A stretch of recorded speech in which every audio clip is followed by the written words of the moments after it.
Thank you very much. My name's Juliette Collier. I'm a National Director at an independent charity called the Campaign for Learning. And our whole mission as a charity is around social inclusion through learning. And we run the National Family Learning Network, and we run the National Family Learning Festival. And we do a lot of specific work on trying to overcome issues that we find within family learning and other kinds of learning areas. So what we're going to do today is, first of all, I'm going to give you a little bit of background to the work that we've done, which is primarily around research and understanding that, what the needs of practitioners are, and then also looking at what we did to address those needs. Then once we've done the background, we're going to be looking at really establishing what we mean by equality and diversity, because people talk about it all the time, and sometimes we don't necessarily really take it as a focus for our work. And if we really want to respond to the needs of our learners, then it's something we have to put at the heart of everything we do. Then we want to understand the implications of equality and diversity for working with families, and particularly around family learning. But often there's a very fine line between what is family and what is community. So most of the things we're talking about are really applicable in most community learning contexts. Then we're going to identify specific issues that we need to address. And then finally, we're going to look at some simple tools that really help you plan and think about and respond to the needs of your learners and support equality and diversity in your own context. So I thought it might be useful just to start with family learning. Family learning is a kind of unique pedagogical approach which has learning outcomes for both the adult and the child, and that's what makes it really distinct. So you'll have a lot of learning activities, family activities, but if an activity is just focused on doing something for the children, the learning outcomes that you're looking at are for the children, or if the learning outcomes are only for the adults, then it isn't actually family learning. But what's interesting about family learning is it's a really unique approach because it brings people together, learners together from really different backgrounds, really diverse cultures with a common purpose, and that's because they all want the best for their children and they all want to support their children's learning. And actually, what we'll see as we go through today is that faith and belief is so core within what families' experiences are that you can't really respond to their needs without clearly understanding the needs in terms of understanding faith and belief, and how you respond to that needs to be properly recognised in order to deliver provision that really is providing a significant experience and responding to everybody's needs. So the background is that we started off doing some equalities research, and we did consultation with over 200 family learning providers. And this demonstrated a real knowledge and skills gap in terms of addressing equality issues, particularly relating to religion and belief. And we, through that piece of work, we actually created a whole resource bank of best practice examples and things that you could actually use within a learning context. But only under 4% of those resources specifically related to equality and diversity within this theme. And they were all from urban family learning provision. And what we found was that actually people working particularly in rural areas, it was an issue that they just didn't address. They didn't even talk about it. And that for us was the starting point for a new piece of work, which really focused on family learning, particularly in relation to religion and belief, including non-belief. The new piece of work was delivered in partnership with Devon, and it was funded by the Skills Funding Agency and coordinated by the Equalities Challenge Unit. So the starting point for the project was actually consultation. So we did a huge amount of consultation with people who were national experts, people who were involved in quality of learning provision. We did a lot of work with family learning managers and deliverers, so practitioners, and we also ran focus groups with learners. And it was a huge learning curve, but the overwhelming thing that came through for us was actually a kind of culture of fear, which was quite frightening in itself. When we looked at what equality and diversity meant to individual practitioners, we got lots of different terms and things that people did, often subconsciously. They kind of did it because they were a good tutor, and not because they'd really considered this whole area of equality and diversity. And so we started off looking at what the legislation says and all of that stuff, but that really doesn't help you on the ground. So we had lots of stuff that was, about, okay, we know what the protected characteristics are. We know, what types of discrimination they are, but what does that actually mean in terms of practice? When we're looking at quality, we obviously had to look at Ofsted, and the thing that came through overwhelmingly was that it was really good at the what, but really very poor on the how.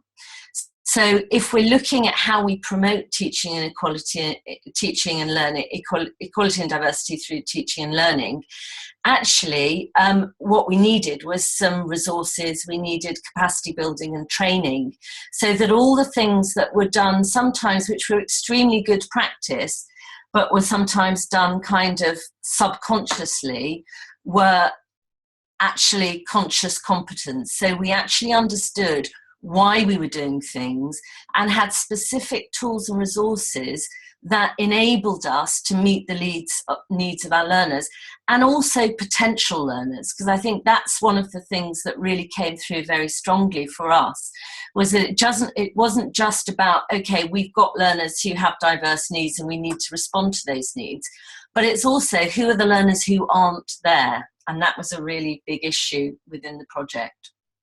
So first of all, we felt that this, and all of the things I'm going to say now, came through the project in terms of the consultation and the research that we did. And we found that it was virtually impossible to not bring your own culture and background and shape your expectations and perceptions and the language that you use as a tutor. Because everything that you have within your own culture and background subconsciously shapes what you think. And so one of the things that was really key was about being very self-reflective about your approach to teaching, about your curriculum development and your learners, and consider the ways that you are demonstrating respect. And that was one of the things that we felt came through really strongly in terms of if your starting point is that within your learning context you're not addressing issues because you may be fearful of conflict and all of those things, how can you actually demonstrate respect? Well, one of the ways that you can demonstrate respect is by understanding people and wanting to know their backgrounds, their needs, their religion in a really inclusive way that is non-judgmental, and that can be a really hard thing to do. And I remember a piece of work that I did when I was working for an FE college that was around looking at the resources that tutors were using, and people were very wedded to stuff that they'd used for a very long time and reluctant to let it go. And it was only when you really started to be self-reflective about how those resources might impact and might be saying about your learning offer, that you can really, that self-reflection is the starting point for everything that you do. Juliet, might this be a good moment to ask colleagues to perhaps contribute some of their thoughts or experience on what you've said so far? Yeah. I'm very sorry, colleagues. I'm very aware of the fact that I've not asked you to introduce yourselves at the beginning. So if you would like to contribute, do unmute your microphones and then do say who you are if you would like to make any comments or questions to the presentation so far about this project.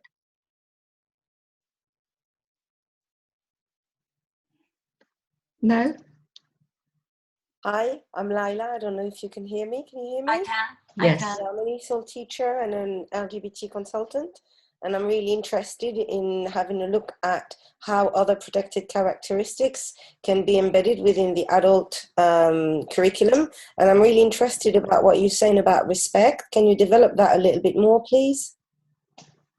Yes, I think there's actually a bit more about that and some resources about engendering respect. But one of the things that came through very interestingly through that one of the barriers for tutors was that they didn't raise issues because they were anxious about, particularly around actually other learners within their group having attitudes and beliefs that were non-respectful to others in the group, so that became then an issue around conflict. So it was about, let's just not talk about it so that we don't create conflict. And so one of the things that you'll see coming through as we move on is how you can actually do that in a way that is respectful, and creating a framework for that respect, and encouraging people to have views, even if they can be,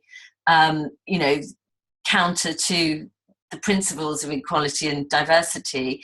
And one of the resources we found really useful, that I'm going to show you in a minute, actually shows you how to ask questions that engender respect and create frameworks within a group that enable that to be the kind of overriding thing that comes through any dialogue that you have.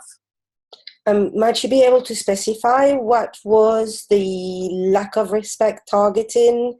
Was it sexual orientation, gender identity, religion? We were talking very specifically about religion and belief within the consultation. And where you had learners from very different cultures, religions, backgrounds, there was a sense that you didn't really need or want to understand what their beliefs were. Which is the starting point, obviously, for respecting other people's opinions, is knowing why they think the way they do. And one of the things that came through really strongly for me was that if we're going to create, cohesion and mutual understanding, then you have to have those dialogues. So it's creating a context in which they happen in a supportive and responsive and reflective way, without it being somebody, and that fear came from the learners too.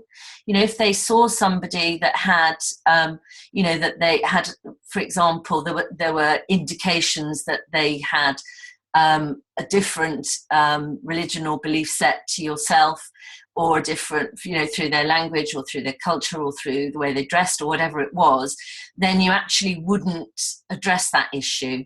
You wouldn't raise it with them. You wouldn't talk about what they believed, because you would have different beliefs and you didn't want there to be a conflict. So that was coming from a learner perspective, that those things were just not even talked about. Which, when you've got really diverse groups, just it doesn't support the learning either. It's not just in terms of creating mutual respect between individuals within the group. It actually doesn't support a learning culture within the group either. And which curriculum content was this? Was this in ESOL, vocational, 16 to 18? This was all in family learning provision. So the learners were family learners, the tutors were family learning tutors, and the managers were family learning managers. Thank you very much, Juliet. There will be plenty of time, hopefully, at the end for some more questions. Thank you.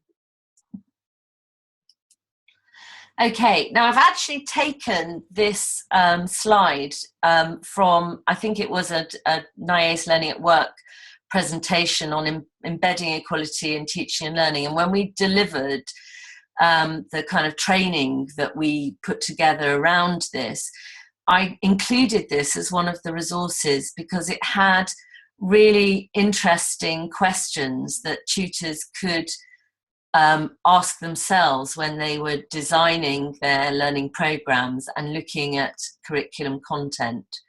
I'm not going to dwell too much on this, but I just thought it was really interesting because it looked at encouraging contributions from different people, especially learners, to enrich the content and the curriculum so that you get the unique perspectives embedded within the learning that's being delivered.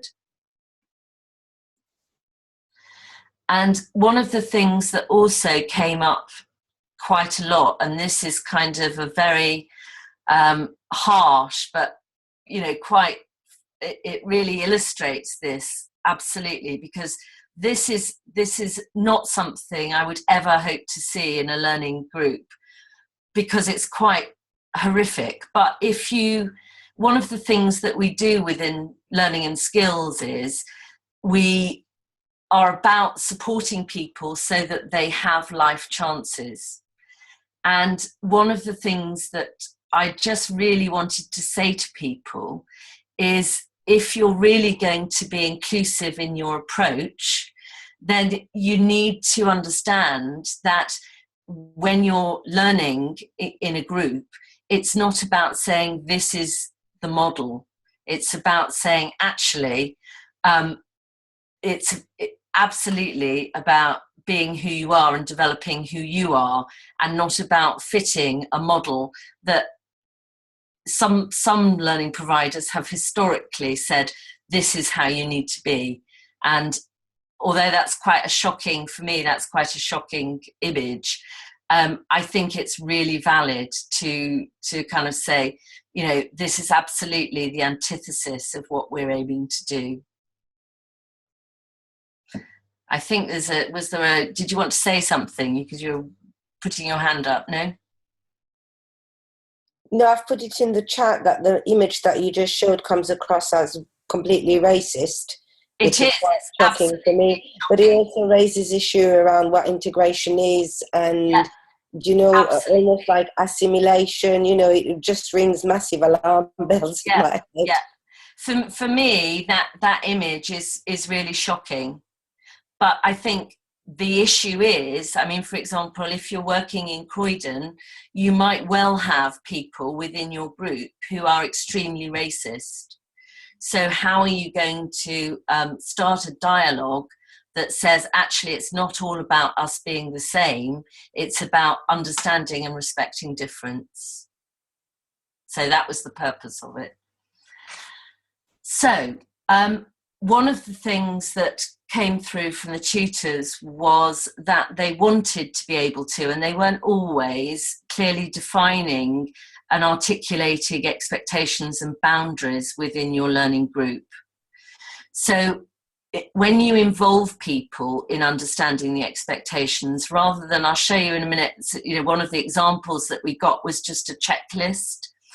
And one of the things that came through quite strongly was that rather than giving learners something that said, we won't do this, we will do this, tick, tick, tick, tick, actually involving people in understanding why these expectations and boundaries, and creating expectations within your group and having a dialogue around those so that people take ownership of them rather than them being something that's imposed. Finding starting points for discussions, and one of the things that you'll see in the resources was we've got some really lovely resources which start discussions and create mutual understanding, and also resources around asking the right questions.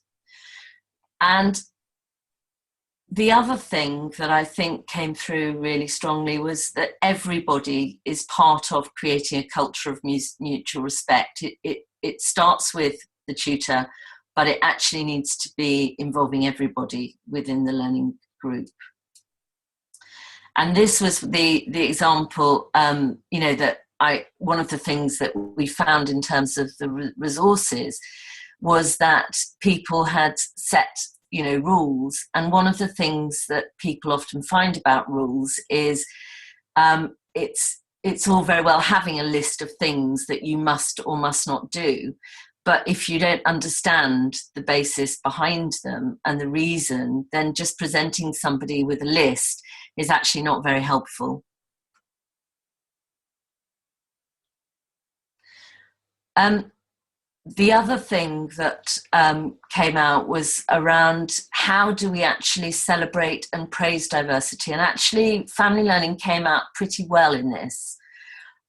Because what it was doing was celebrating the learning, and because the family is so closely aligned to identity, because it's a very personal thing, it's not like you come into a learning group and you're given some curriculum to learn.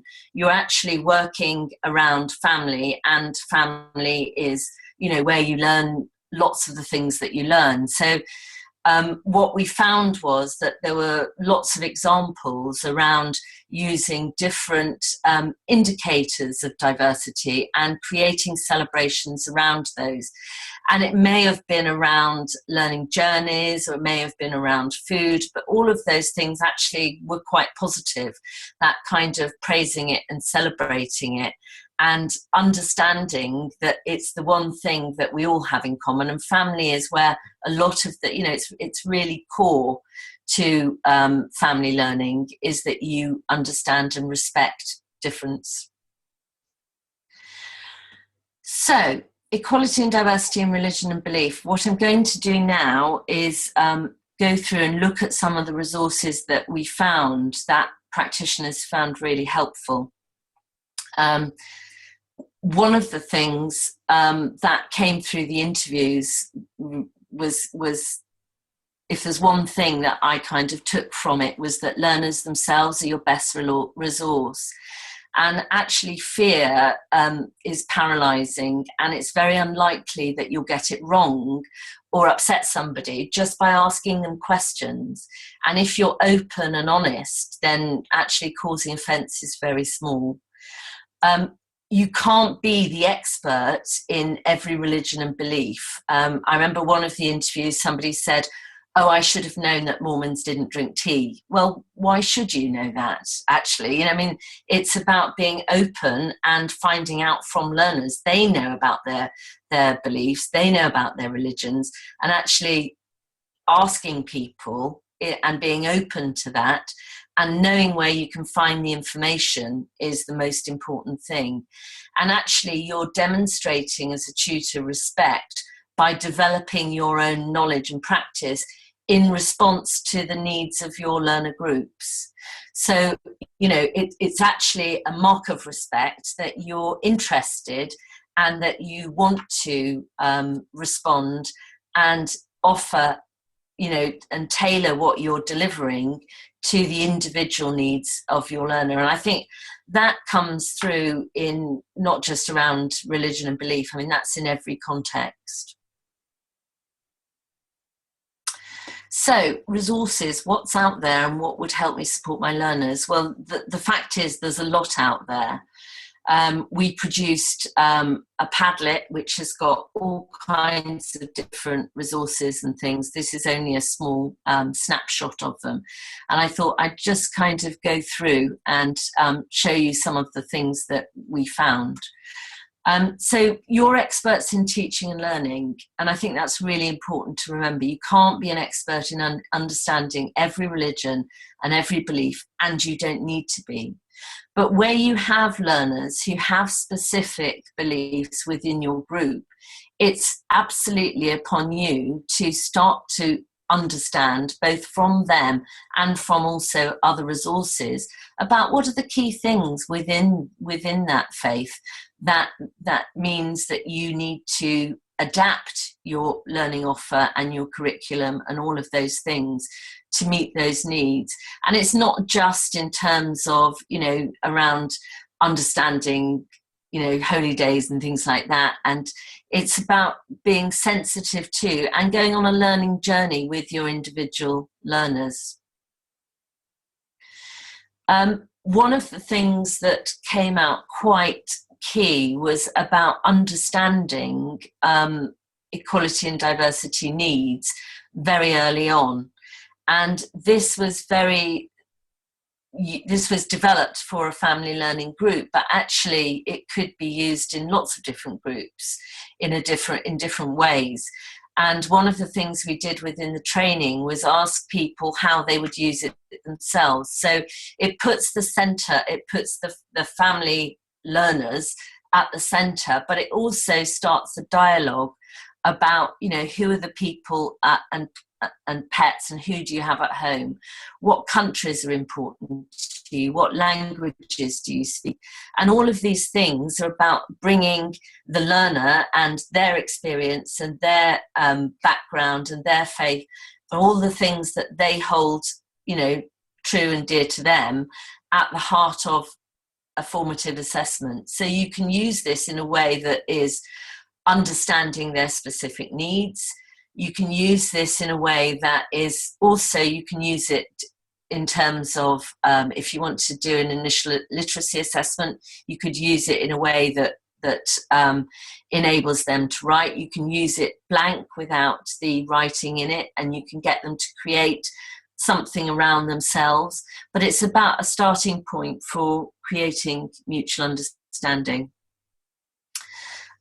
This is a resource that I found that is not a teaching and learning resource, but I absolutely loved it. And if you haven't seen it, it's a 3-minute short, and you have a fabulous bird over here, and then lots of little birds who are chatting, and see this bird who looks different, sounds different, and they don't want him to join because they're all the same, and he or she is different. And what happens is, in the end, they try to peck the big bird who just wants to join in off the wire. And then they all shoot up in the air and come down with no feathers on. And it's just a lovely starting point for talking about mutual respect and inclusion and involving everybody within your learning group. Very simple resource, no language, it's all sounds. So you could use it in pretty well any context, I think. In terms of tutor training, interrupt. If colleagues wish to access this, is this the link to this is on the Padlet? Yes, it is. Okay. Yeah, all of those things are on the Padlet. Thank you. One of the things that we looked at was what tutors were already getting in terms of capacity building and continuing professional development. And what we found was that it was quite patchy. This was one of the things that we found that was a really good starting point for people who thought they knew stuff. And it was just a way of sort of, it's just a really quick 2 pages online quiz that you could do as an icebreaker within a learning group.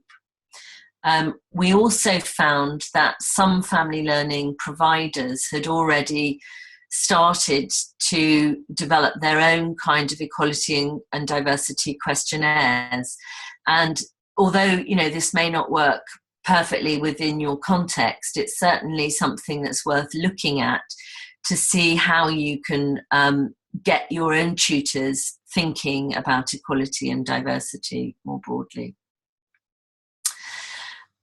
In terms of the biggest issue, which was this kind of fear factor and tutors and actually managers not really addressing issues around religion and belief, including non-belief, was this issue around conflict. And this was one of the resources that we felt really delivered in terms of practical support to enable you to really think about how you create that culture. So we kind of dismissed the checklist, you know, you will respect each other, we will do this, we will do that kind of model, and looked at how you could practically engender dialogue that enabled people to have really open and respectful discussions. And what we found was this has got lots of different resources, including a framework, including examples of questions and open questions and how you can use those within a learning context. We also found some things that were really useful in relation to understanding people's own perceptions, learners and potential learners' perceptions of learning within the United Kingdom, because people have multiple barriers, and some of those can be overcome if you understand what they are. And it's a big piece of work to create an in-depth consultation, and lots of people have already done this. So we found it was really useful to get some of these viewpoints and perspectives coming through within the tutor training that you deliver. So depending on, what your demographic is, resources like this were really, really practical and useful, because they enabled you to understand some of the barriers and understand how you could overcome them. The other thing that we looked at within the training, and this, I'm kind of whipping through this because it's, just trying to do a full training program within an hour and a bit webinar is quite tough. But one of the things that people weren't necessarily doing, they were using resources in quite an ad hoc way. So they found something that they liked and they would use it within their learning group, but it wasn't done in a very planned way. So we found some examples of what people had done to understand what the needs were. And one of the things on the next slide, I'm going to go back to this in a minute, that was really useful was, and this is actually quite an old one, but it's just looking at getting very specific targets and understanding who your potential learners are. If you don't have a good picture of your existing demographic, then you can't see who you're missing, and relating that into your planning is really invaluable, because you can't do this unless you actually have some specific targets around it. So this will enable you to look at what you actually need to do and how you're going to do it and what resources you need. But unless you know what your demographic is and where the gaps are, then you're not actually going to be able to put a plan in place and deliver it effectively. And the other thing that we really wanted to focus on was putting in some indicators to measure success. So that's why, this kind of example is really useful, because it's put very specific targets around the things that they're doing within their service. Though I think there probably have been some questions, and I want to say at this point, I think there's as much expertise probably in this group as there is here, probably more. And maybe we could actually answer questions together and talk about, some of the solutions that other people have found as well as our own.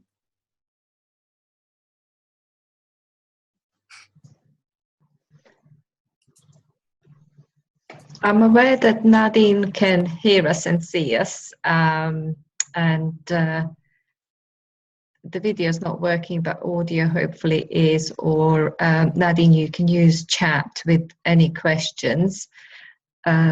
Jane, Lila, just for all to say that Lila's contribution in the chat earlier, Juliet, when you were talking about how to explore issues around religion with learners, that it's also importance of knowing the difference between religious and religious interpretation, and also how to challenge, I suspect, and this is my addition now to the views that perhaps may be expressed in the process of exploring this with learners. I think in other webinars this has come across quite strongly as one of the challenges that tutors face. Yes, yes. I think I would go back to this resource in terms of the dialogue. I don't know if anybody's actually used this, but we got some of the tutors to use this, and they found it really very practical and very helpful. So, I don't know. Lila, would you like to come on board? Yeah, I find that fascinating that there's a very similar issues with regards to sexual orientation and gender identity, which is what I've been looking at in the last 2 projects funded by the Equalitiestoolkit and ECU. And the way I've got around the issue is because I find that discrimination is actually on a spectrum. It's not just, you know what I mean? So that on one hand you have the strongly negative, and then the other hand you have the strongly positive, and then in between there's people who don't know, lack exposure, don't really understand, are curious, and sometimes the questions can come across as being intrusive, maybe, you know, based on ignorance. So for me, having an ESOL background is around eliciting the difference between an insult and an opinion, eliciting the difference between accept and agree, and saying that everyone's okay. And I'm using very similar resources to the ones that you highlighted. I don't use the video of the bird on YouTube, but I've dug it up and I'm going to start integrating that into my own practice. I have a PowerPoint with a range of people, and at the end of the day it's around respecting everyone, but also that everybody's okay, you know, and that's very much what I elicit. That at the moment I'm teaching an entry 1 literacy group where I only have 2 male and 12 female, so the gender dynamics is really interesting. I just wanted to make sure that the women, because it's been a women only group for a couple of years, and all of a sudden, you know, we've got 1 male last term and then another male this term, so it's really changing the dynamics. But it could be the same with someone from a different religion coming into the group, and it's not something that is static, because groups tend to change, don't they? People drop out, new people join in, and it's about how do you accommodate and make sure that everyone feels comfortable, but also everyone feels safe. So I'd be really interested to see what specific teaching resources you have developed as part of your project to you know, be inclusive of everyone. Yeah. I think one of the things that I really picked up on from what you said is that difference between accept and agree. And one of the things that comes through in the discussions in the Challenging Voices is very much that it's about, you know, understanding that you don't have to agree and you will not agree, and that's fine, you know, but it's also about accepting that other people have beliefs that are strongly held, and that whilst they're not yours, that, you know, that enriches the group, that people have a diversity of view and a diversity of background and all of the different things that they bring to the group.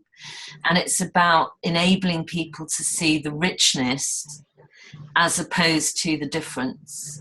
And I think that accept and agree is really key.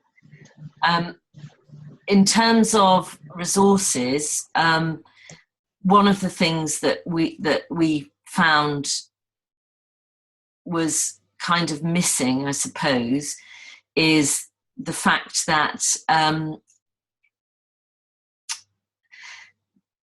tutors themselves were doing the right things, but they weren't necessarily understanding what they were doing. And in terms of training and support, it was making that stuff explicit.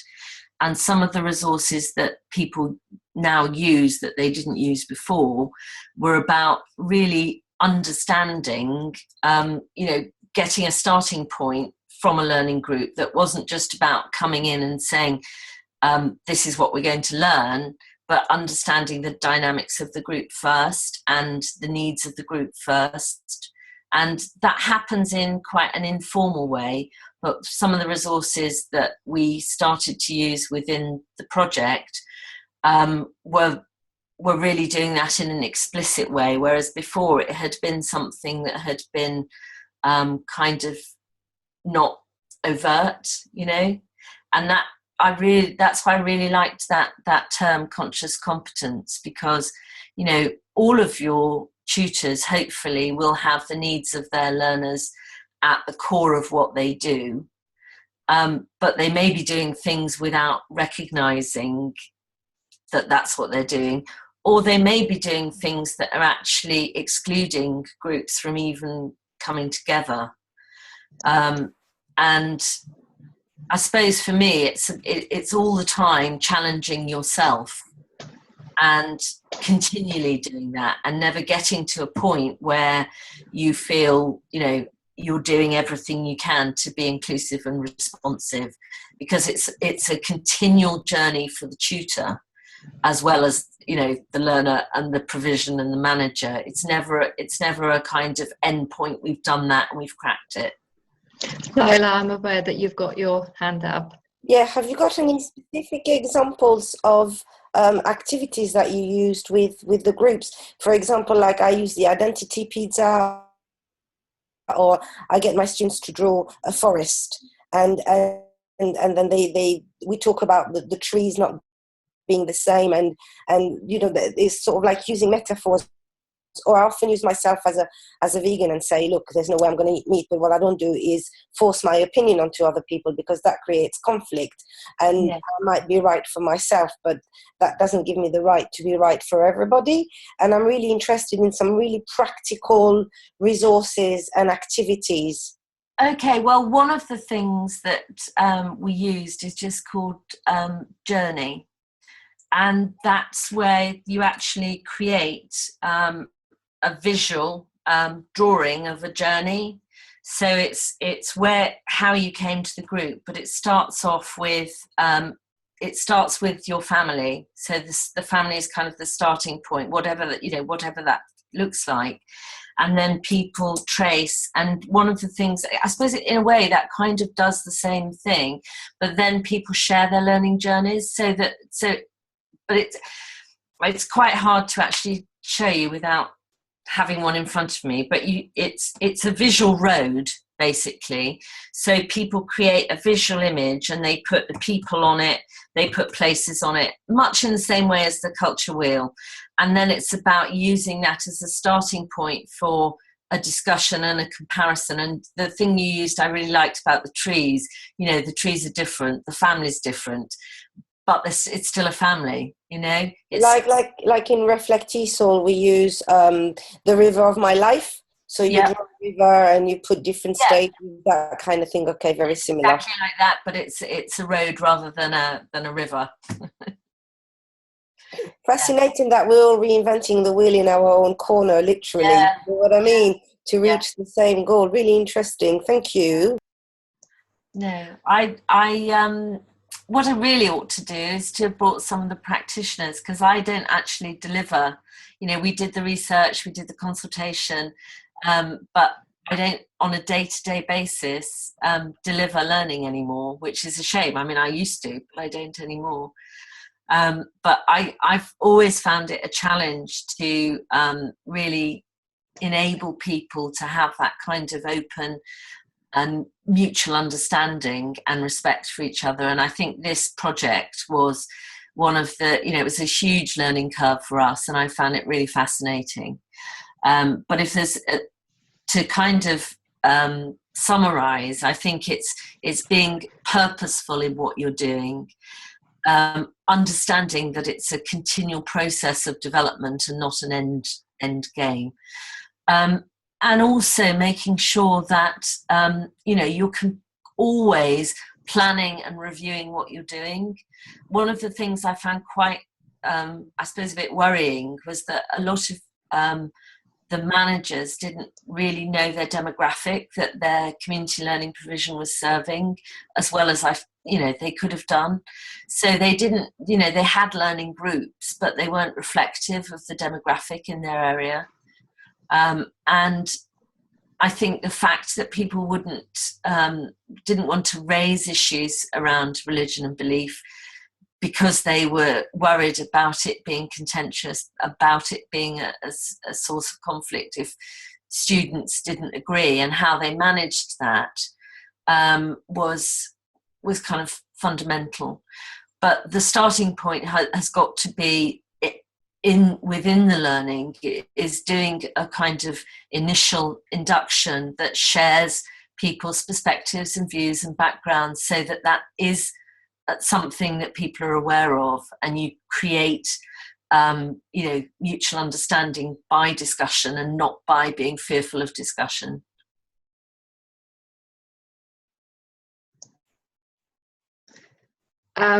Is there anything else that colleagues would like to ask or comment on?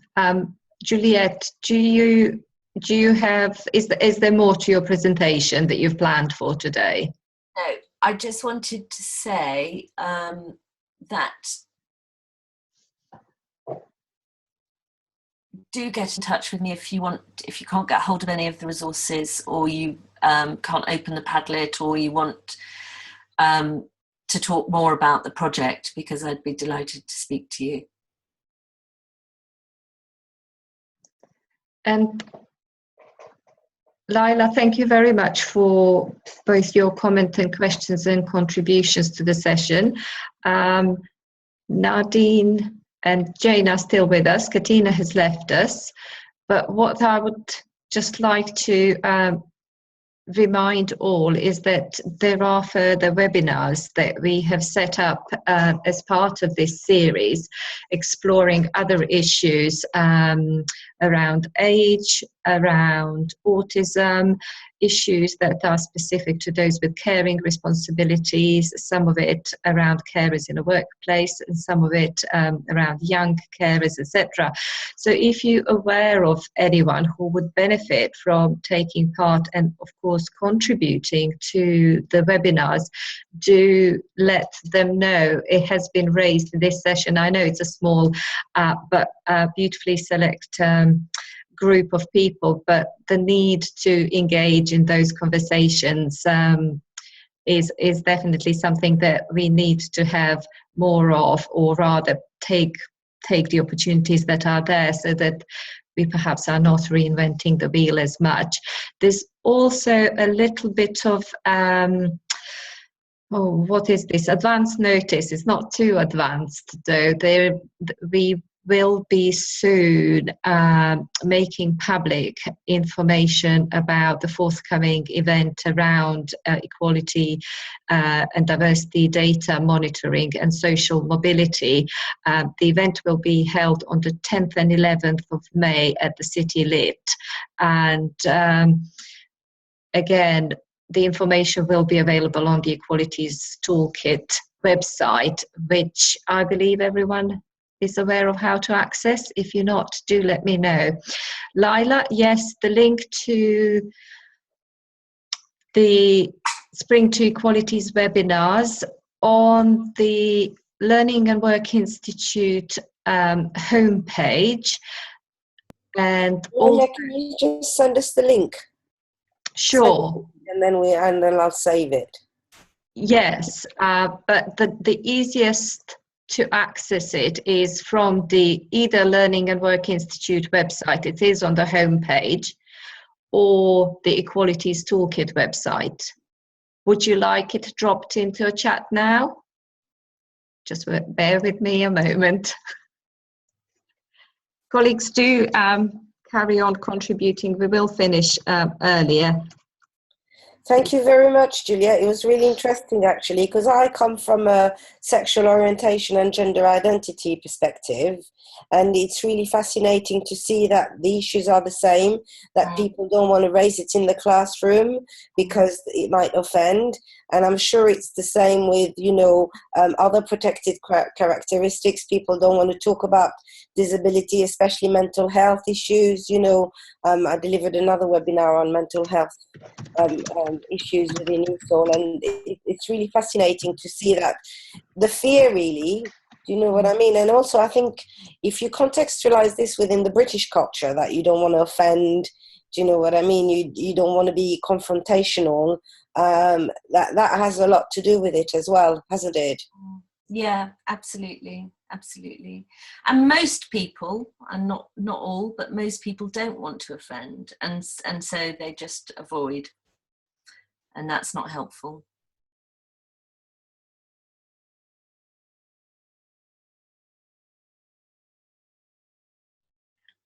I can't hear.